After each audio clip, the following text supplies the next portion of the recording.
We've been married for what, 60-some years, yeah. In 1949 we got married, and we have 4 children, 9 grandchildren, and 7 great-grandchildren. It's been a good life, don't you think? Yeah. Okay.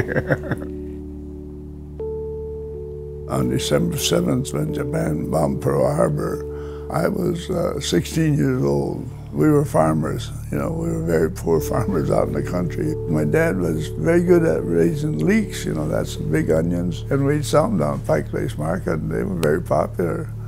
But then the war broke out, and we continued going back for a couple of Saturdays, and nobody would even stop by our stall. So that was the end of our selling produce in the market. I was raised in Seattle, and on that Sunday, the church service was shut down, and then we were supposed to go home. There was big signs on the telephone posts around our house saying, you know, that this was a sign and you have to get ready to be shipped out of where we live. The neighbor drove our truck to Renton, you know, the city of Renton, to the railroad station there. We saw this train station with a bunch of soldiers with guns standing around. And that, you know, really shocked us. What are we getting into? They loaded us on the train, and we ordered to pull all the blinds down, and we headed out. We didn't know where we were going.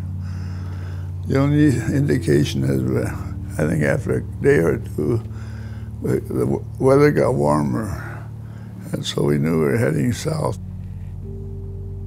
It became our fault that this all happened. We had to take the brunt of the blame, which we had nothing to do with. They ended up putting us into these concentration camps because they thought that we were disloyal and enemy aliens. We were classified as enemy aliens by the government. We were put on a train and moved to a place called Toohey Lake, California. And that was a more permanent type of a prison, I guess. They called it internment camps, but it was really a prison. We were moved to a place called Heart Mountain, Wyoming. And that's where I lived and stayed until I got drafted into the Army. I was sent to Italy, and I was a replacement for the famed 442nd Regimental Combat Team, the all-Japanese-American unit. I felt guilty that I wasn't much of a soldier because I wasn't in combat. But then I thought, well, to make up for it, I'd do whatever I could for the families that lost their sons in Italy.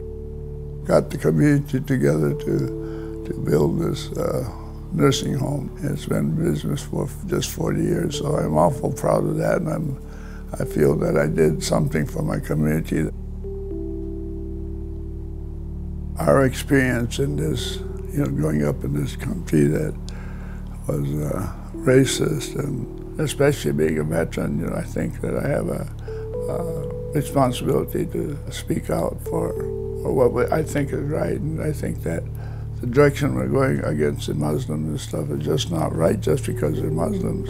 As Americans, we have to speak up and say, hey, you know, don't treat these people like you treated us. That's just not what America is all about. This is still the greatest country in the world, despite all the bad things that's going on. People look at me and say, well, what happened to you, you know, after going through all this stuff? But in the big picture, I think we're pretty well off.